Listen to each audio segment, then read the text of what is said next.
Hi, and welcome to Rural Art Connection, the place where your boredom ends and creativity begins. Today I want to talk to you about an organization that is near and dear to my heart, Locks of Love.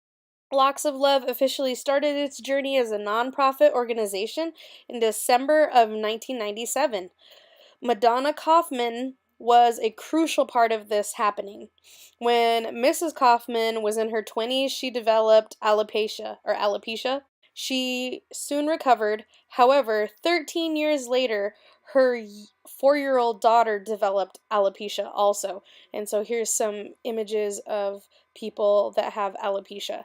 It was devastating to Madonna to watch her little girl go through what she had. So, motivated by her daughter's journey, Mrs. Kaufman started volunteering full-time for Locks of Love. So, Locks of Love is devoted to helping every child from the age of 21 and under who is suffering from medical hair loss. So, they do not discriminate as to the underlying cause of the hair loss. So, the hair pieces or the prosthesis that are made from the donated hair help restore the child's self-confidence and their ability to live their lives as normally as possible. So since they're not created synthetically, they're less likely to cause allergic reactions and allow for normal washing and styling. The prosthesis is created to fit the child's head individually, custom, and allows them to run and play without needing tape or glue that can burn their skin or cause allergic reactions. So Locks of Love commits to all the recipients on a long-term basis, allowing them to receive custom prosthesis every 2 years until the age of 21. So because of this, I have been donating my hair to this organization for several years now. It's so easy.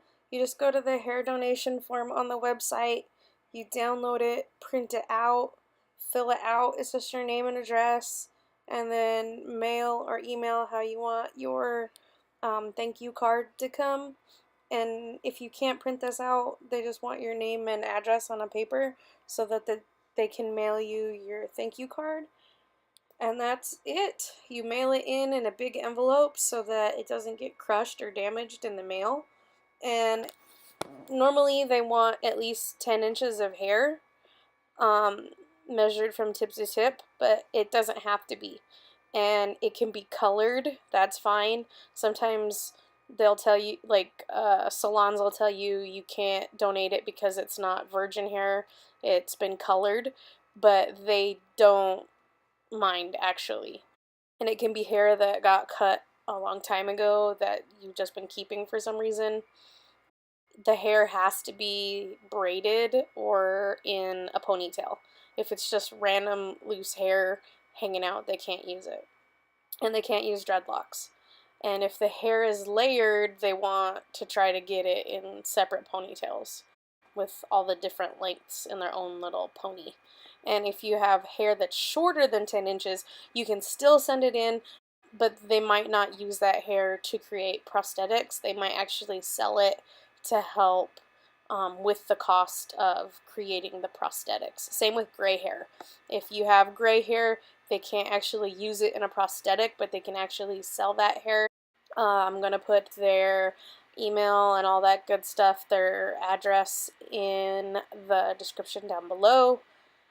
And I highly encourage you, if you're thinking about cutting your hair and you have quite a bit of it, to look into Locks of Love. Did I just see that? They had pigs. Yeah, that's fine. And then you could just cut it straight probably and just level it out.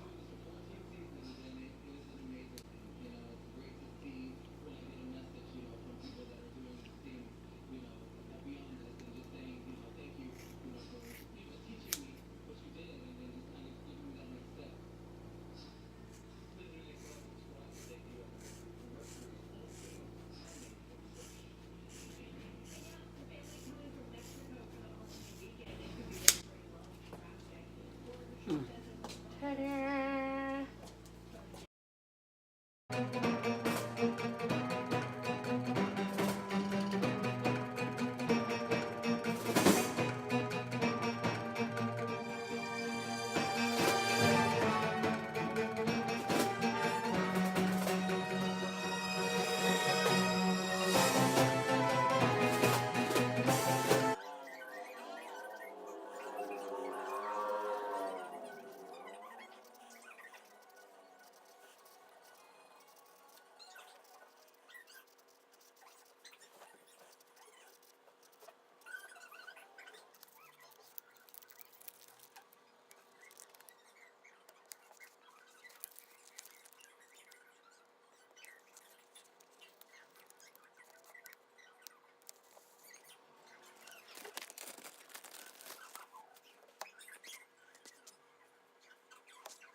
Don't forget to subscribe.